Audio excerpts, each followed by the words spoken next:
Na parroquia viguesa de Matamá, xunto á antiga capela de San Mauro, queda en pé un portalón de pedra.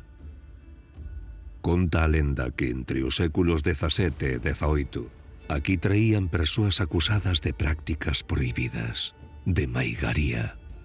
E non falaban de xuizos, falaban de cuartos en ventás, de escaleiras ocultas, dun cuarto que ao cerrarse nunca volvía a quedar igual.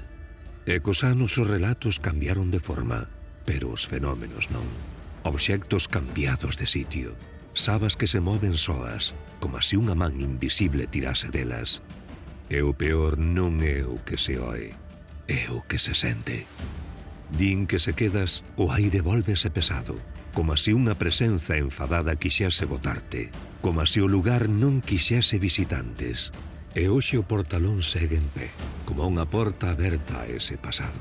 Porque hai sitios onde non ves nada, pero botan-te igual. En a nosa mesa de misterio de hoxe, Pablo Sangiao, moi boas noites, Pablo. Carlos Tresandí, que tal? Que foste desde visita inmobiliaria. Pois un pouco, sí, a verdade é que fomos real estate, non chaman en Estados Unidos, fomos un pouco a visitar unha casa.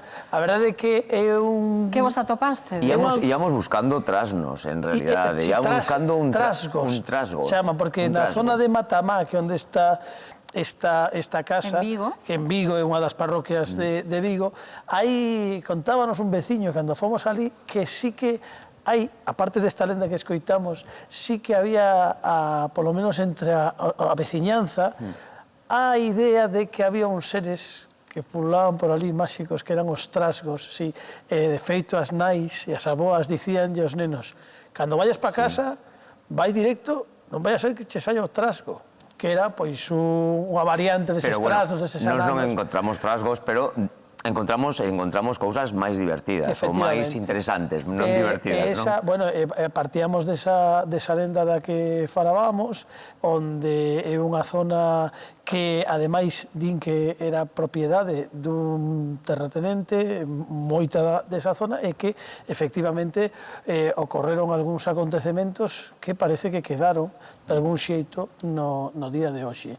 E chamounos moitísima atención que xente desa zona e desa casa nos dixese que, efectivamente, algo estaba acontecendo naquele sitio. Porque me parece que hai unha testemunha do que ali sucede, non? Sí, a raíz desa lenda que acabamos de escoitar, parece que hai algo, unha presenza, algo, non sabemos o que quedou naquela casa, naquela zona. Sí, que de feito teñen incluso contacto físico ou notaron certos empurróns ou non, ou que tocaban, ou que tiran das sabas cando están na cama. Presenzas.